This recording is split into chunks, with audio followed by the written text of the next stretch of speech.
Legendary voices in Hollywood rarely tremble. But when Ed Harris finally began to speak about Rob Reiner, his words came out like they were carrying the weight of an entire lifetime, heavy with secrets he had kept hidden even from himself. The camera in that quiet room seemed to lean closer as he stared past it, not into the lens, but into memories he had spent decades trying to bury, and for a moment you could see the old pain flicker behind his steady eyes. He said there were nights when he still woke up hearing Rob's voice, not the confident director everyone knew, but a softer, broken sound that only a few people ever heard, and Ed was one of them. He told us how their friendship began in a way that felt almost innocent, back when both men were still trying to prove themselves in a ruthless industry that devoured the weak and rewarded the fearless. They shared long conversations about art and truth, about how movies could either heal people or leave scars that never quite closed. Ed admitted that he trusted Rob with things he never told his own family. Fears about getting older, about losing relevance, about the quiet terror of illness creeping into his body like a thief. And Rob, for all his charm and humor, had his own demons, shadows that followed him even into the brightest rooms in Hollywood, where stars like Jack Nicholson and Tom Cruise laughed and drank as if nothing bad could ever touch them. There was one night Ed kept returning to, a night he said changed everything between them, even though the world outside never knew it happened. They had been alone in a small house in Malibu, waves crashing outside, while Rob paced the floor, sweating and pale, confessing things that sounded more like a man preparing to die than one planning another movie. Rob spoke about mistakes he could never undo, about people he felt he had betrayed, about words he wished he could old take back before they became permanent wounds. Ed's voice cracked as he remembered how Rob grabbed his arm and whispered that fame was a beautiful lie, and that it had cost him parts of his soul he would never get back. As Ed told this story, his hands trembled, and he admitted that he had failed Rob in ways that still haunted him. He had walked away from some of those late-night calls, telling himself Rob was just being dramatic, just another Hollywood genius burning too bright. But years later, when news of Rob's illness began to circulate quietly among their circle, Ed realized how wrong he had been. Rob was afraid, not just of dying, but of dying with the truth still trapped inside him. And Ed was one of the few people he believed could handle that truth without turning it into gossip. Ed described visiting Rob in a hospital room that smelled of antiseptic and sorrow, where laughter no longer lived.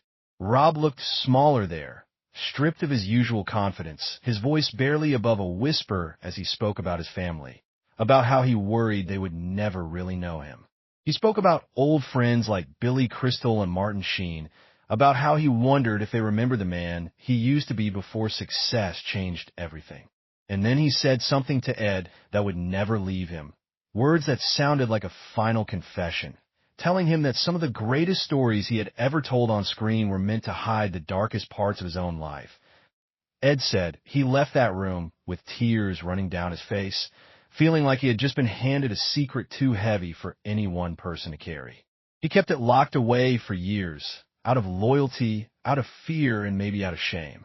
He watched as Rob's public image remained polished and untouchable, while the private man he knew faded quietly into the background. The guilt of staying silent became its own kind of illness, one that ate at Ed's heart every time he saw Rob's name in lights or heard someone praise him without knowing the full story. Then came the illness. Ed revealed that Rob's final years had been a battle not just with the body, but with the shadows of his past, with the ghosts of those betrayals, regrets, and losses. He spoke of hospital visits that no one reported, of private conversations where Rob admitted to Ed that he feared dying before making amends. He was terrified, Ed said, his voice breaking, terrified that he would leave this world with all those secrets still inside him. And I was one of the few he trusted enough to share them with. Ed paused, shaking his head slowly, as if trying to shake off memories that refused to let go. He recounted the night he last saw Rob fully lucid, sitting by a window with the faint light of Hollywood reflecting in his eyes, sharing stories of his youth with actors like Harrison Ford and Meryl Streep, confessing regrets about missed opportunities and friendships gone cold. Rob had smiled, but it was a fragile smile, the kind that hides a storm inside. And then he whispered something to Ed that he swore he would never forget, a confession of loneliness, of the unbearable weight of fame, of mistakes made in the name of ambition that had left him hollow in ways that money and accolade could never fill. For a long moment, Ed said, they just sat there, two men bound by secrets, grief, and unspoken loyalty. And when he left that night, he realized that Hollywood would never see the truth, that the man everyone called Rob Reiner was fighting battles invisible to the world, battles that had taken a toll on his soul, and that Ed himself had been both witness and, in some ways, a participant in the tragedy. Ed's voice grew even quieter, almost a whisper now, as if speaking louder would awaken ghosts better left asleep. He told us about the family Rob tried to protect from the storm of his own failures, the children he adored but sometimes neglected, the Reiners who bore the brunt of his ambition, and the quiet sorrow that lingered in his eyes whenever he looked at those he loved most. He wanted them to think he was untouchable, Ed said, shaking his head. But I saw him at 2 a.m. sitting alone in a darkened room, holding a photograph, talking to himself, apologizing for things he couldn't change. He recalled a particular moment that cut him deeply. It was after a late-night shoot, the set silent except for the echo of a scene still reverberating in their minds. Rob had suddenly grabbed Ed's hand, gripping it tightly, and said, I've done things, Ed, things I can't take back, and some of them hurt the people I love most. There was a tremor in his voice, raw and human, unlike the confident director who faced cameras and crowds. I didn't know how to comfort him, Ed admitted.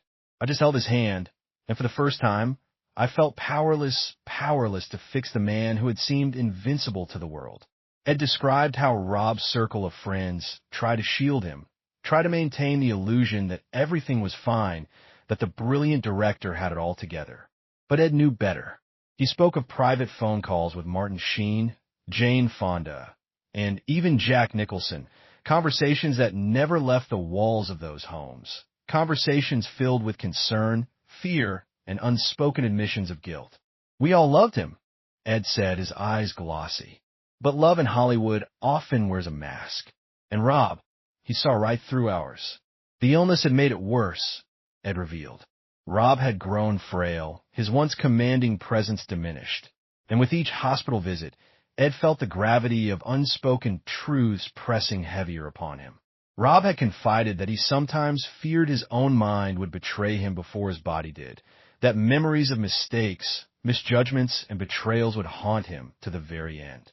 Ed admitted that he had never realized the depth of Rob's suffering until he saw him in the stark, antiseptic light of a hospital room, staring out the window at a city that had celebrated him while he quietly.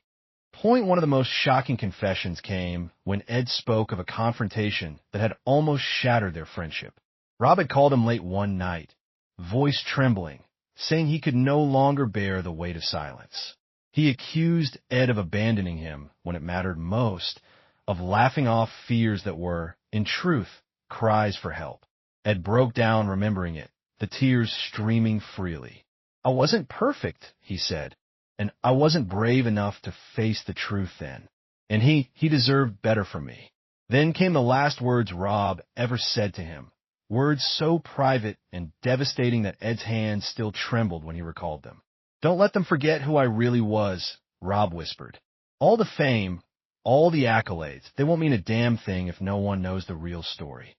Ed admitted that he had clung to that sentence like a lifeline, carrying it with him through years of silence, guilt, and the slow erosion of his own health. It had become a vow, a promise to finally reveal the truths the world was never meant to see. As the night deepened, and Ed leaned back in his chair, the weight of decades pressing down on him. He said that revealing this story was not just about Rob, but about every hidden anguish, every untold regret, every quiet heartbreak behind the glossy veneer of Hollywood. He paused, looking distant, as if the shadows of the past were wrapping around him, and whispered that there was more, much more, that needed to be told, secrets that could shake the very foundations of the industry he and Rob had inhabited together, Ed's memories began to drift into the darker corners of Rob's life, the parts Hollywood cameras never dared capture. He spoke of nights on film sets where laughter and clinking glasses masked attention so thick it could be cut with a knife. Rob, Ed explained, had carried a deep, private grief, one born not from failure, but from the cost of success itself. He loved what he did, Ed said quietly, but he paid for it in ways no one saw. Friendships fractured, family ties strained, trust betrayed, all so the world could applaud him. He described one particularly harrowing episode during the production of a film that had become a cultural milestone. Ed had arrived early one morning to find Rob in his office, slumped over his desk, papers scattered around him, his hands shaking. He hadn't spoken a word in hours, just stared at the mess of contracts, scripts, and letters that seemed to mock him. Rob looked up when he heard Ed enter, eyes rimmed with red, and whispered something that stopped Ed cold. "Do you ever wonder if it's worth it? If all of this fame, this recognition, was worth the people I lost along the way?" Ed admitted that he had no answer at the time. He tried to offer comfort, but Rob's pain was a chasm that could not be bridged with words. He carried the weight of every choice, Ed said, voice faltering. Every compromise, every harsh word, every moment he couldn't go back and change. And I watched him bear it alone for far too long. Then there were the secret reconciliations, moments Ed said no one else would ever know. Rob had quietly mended fences with some old friends, reached out to family members he had drifted from, even sent apologies to people he had wronged decades earlier. Ed described one night when Rob called him after a long conversation with someone he had once hurt deeply. Rob's voice was lighter than it had been in years, but it carried a fragile hope, a relief tempered by the knowledge that some wounds could never fully heal. He was trying, Ed said softly, but even in those moments of reconciliation, you could see how the guilt lingered, how it refused to let him rest. Ed also revealed a side of Rob that most would find shocking. The director, who had seemed larger than life, had been plagued by illness that few knew about, ailments that he tried to hide behind his charisma and energy. He hated being seen as weak, Ed said, but the truth was his body was betraying him long before anyone else realized. He kept going, kept working, kept smiling, even as the pain gnawed at him from the inside. And yet, amid all the tragedy and heartbreak, there were moments of tenderness that only Ed had witnessed. Rob could still be playful, even mischievous, when he allowed himself to step away from the expectations of fame. Ed spoke of a day when they sat together on a quiet balcony overlooking Los Angeles, sharing a bottle of wine, laughing about absurdities of Hollywood, recalling forgotten lines from old films, and simply existing without the weight of the world on their shoulders. Those moments, Ed said, were fleeting, but they were real, and they reminded me of the man behind the legend, the man who had loved deeply, suffered profoundly, and wanted desperately to be understood. As Ed's voice grew softer, more reflective, he admitted that keeping Rob's secrets had been a burden that aged him in ways Hollywood accolades never could. The loneliness, the guilt, the unspoken truths, they had become companions that followed him quietly, insidiously. "I promised him I would tell the story someday," Ed whispered, almost to himself. "And now I finally am. Because if the world never knows who he really was, then the pain, the love, the regrets, none of it will have meant anything." Ed's confession began to deepen into the most intimate corners of Rob's private life, the shadows even Hollywood insiders rarely glimpsed. He spoke of the nights Rob spent pacing his Malibu home alone, haunted by echoes of choices he could never undo. There were Tim. "Yes," Ed said, voice heavy with sorrow, when he would call me in the middle of the night, his voice barely more than a whisper, saying he was scared that his mistakes would define him more than his work ever could. And I couldn't always be there. He recalled one such night vividly. Rob had been racked by grief over a fractured friendship with a fellow director, a man who had once been his closest ally. The argument had been trivial on the surface, something about a casting decision, but Ed said it was deeper, rooted in decades of pride, miscommunication, and unspoken resentment. Rob had cried on the phone that night, admitting he feared he had ruined a friendship he could never repair. Ed admitted tears had run down his own face as he tried to comfort him, the helplessness of the moment pressing down like a physical weight. He wanted to be remembered as strong, as clever, as brilliant, Ed whispered. But in those moments, he was just human, fragile, terrified. Ed's memories drifted to the rare times Rob allowed himself to be vulnerable in public. He spoke of award ceremonies where Rob would smile and joke with the press, but behind a polished facade, his heart was breaking quietly. He carried shame like a second skin, Ed said. Shame for failures no one could see, guilt for the people he hurt, and regret for opportunities he had lost. And yet, he faced the world every day as if nothing could touch him. There were stories of illness, too.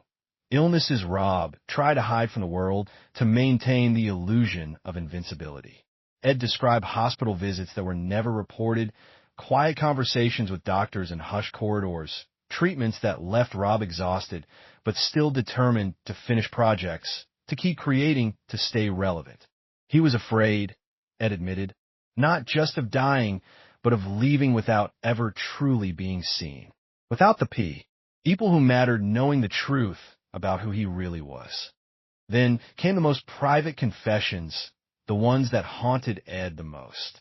Rob had admitted that his greatest fear was loneliness, that beneath the charm, wit, and acclaim, he often felt isolated in ways that wealth and fame could never remedy.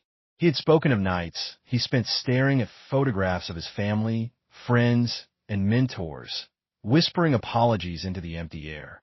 Ed remembered one night particularly clearly. Rob had held a photograph of a long-lost friend and said, "I hope they can forgive me. I hope they know I tried. I really tried."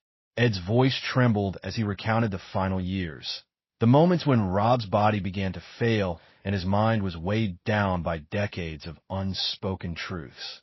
He admitted that seeing Rob in that state, so raw and exposed, had changed him. "I realized," Ed said, his eyes distant, "that I had spent too long watching, too long waiting, too long afraid to speak. And he deserved better from me. We all did." And then, Ed revealed a secret that would shock even the most devoted followers of Hollywood lore. Rob had confided in him about a decision, a choice he had made in his youth that he feared would be discovered after his death. It wasn't illegal, Ed explained, but it was a betrayal of trust that had haunted Rob in private for decades. It had influenced relationships, career choices, and even the way he treated people he cared about. "He carried it alone," Ed whispered, "and I promised him I would never reveal it while he lived. But now, I must tell the story." Ed leaned back, exhausted, yet resolute. The weight of decades pressed into his shoulders, yet there was a determination in his eyes.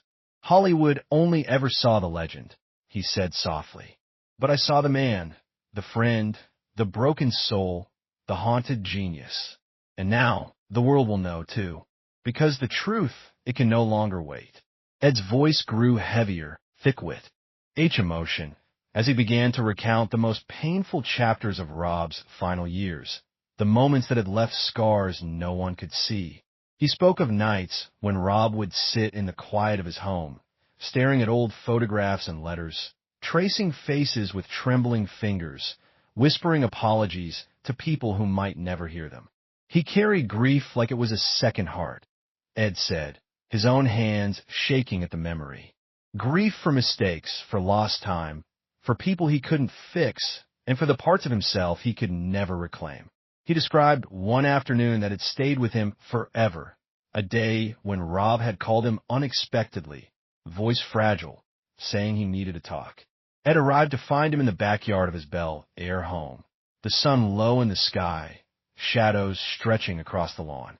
Rob had been pacing, agitated, muttering half-formed thoughts about missed opportunities, friendships broken, and family he feared he had disappointed.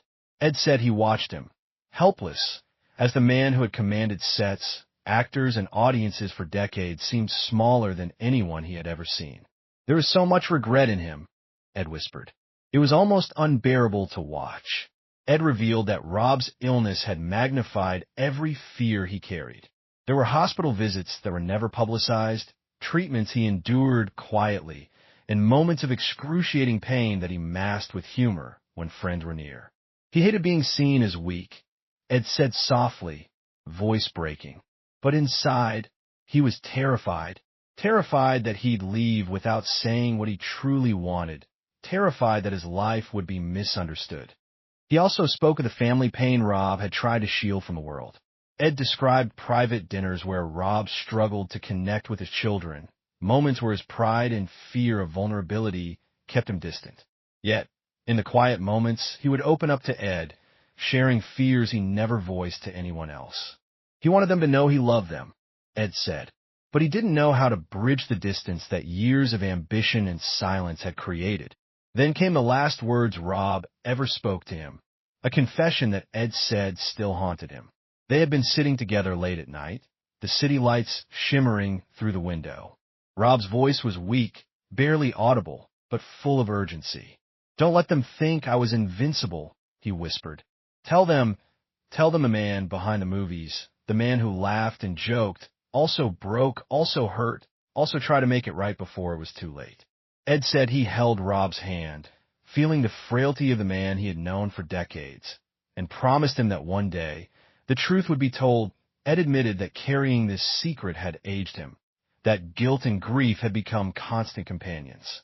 Yet in revealing it now, he said he felt a sense of release, a way to honor the man who had been more than a director, more than a Hollywood icon, a friend, a father, a man wrestling with the consequences of choices, both brilliant and tragic. That he paused, letting the weight of silence settle, before whispering that there were still stories no one had ever heard, secrets that could change how people saw Hollywood itself. He leaned forward, voice trembling with conviction, saying that for Rob Reiner, fame had been both a blessing and a prison, and that he, Ed Harris, had finally found the courage to break the silence and show the world the man who had lived behind the legend. Ed's eyes darkened with a mixture of sorrow and death. Rumination as he spoke of the last, most haunting chapter of Rob's life, the private unraveling that no one outside a few trusted friends had ever witnessed. He described how Rob, once brimming with energy and charisma, had gradually withdrawn from the bright lights of Hollywood, leaving only fragments of himself visible to the world. "People saw the legend," Ed said quietly, "but I saw the man worn down by regrets, by loss, by a lifetime of carrying things he could never fully share." He told of evenings spent in Rob's home, the two of them sitting in silence, listening to distant traffic and the occasional crash of waves on the California coast. Rob would pick up old scripts, flipping through them with a mixture of nostalgia and melancholy, recalling lines, mistakes, and moments he wished he could redo. He was obsessed with the idea of time, Ed said, voice catching. Not just how quickly it passes, but how it exposes every choice, every lie, every moment we wish we could take back. And he felt the weight of it more than anyone I've ever known. Ed revealed something that shocked him even years later. Rob had confided that some of the people closest to him, friends and colleagues he trusted implicitly, had abandoned him in subtle ways, leaving wounds that never healed. He wasn't talking about enemies, Ed explained. He was talking about people he loved, people he thought he could count on, and it broke him in ways Hollywood would never understand. The illness had made everything more urgent. Ed described hospital visits filled with whispered fears, urgent confessions, and fragile laughter that tried to mask exhaustion. Rob had admitted to Ed that his greatest fear wasn't death itself, but dying without having made amends with those he loved, without having revealed his truth. He was terrified that the world would remember him as a caricature, as a perso. Nah, rather than the man he truly was, Ed said. Ed's voice faltered as he recounted the private breakdowns, moments when Rob would weep quietly, apologizing for his failures, for the way ambition had overshadowed love, for the words he had spoken in anger that could never be taken back. "I could feel his guilt like a physical presence," Ed whispered, "and I hated that I couldn't fix it. I hated that I couldn't protect him from himself." There were, Ed said, moments of surprising joy and tenderness, too. Rob would occasionally light up when talking about family, about old friends like Harrison Ford and Meryl Streep, about the few people in Hollywood who had stayed genuine.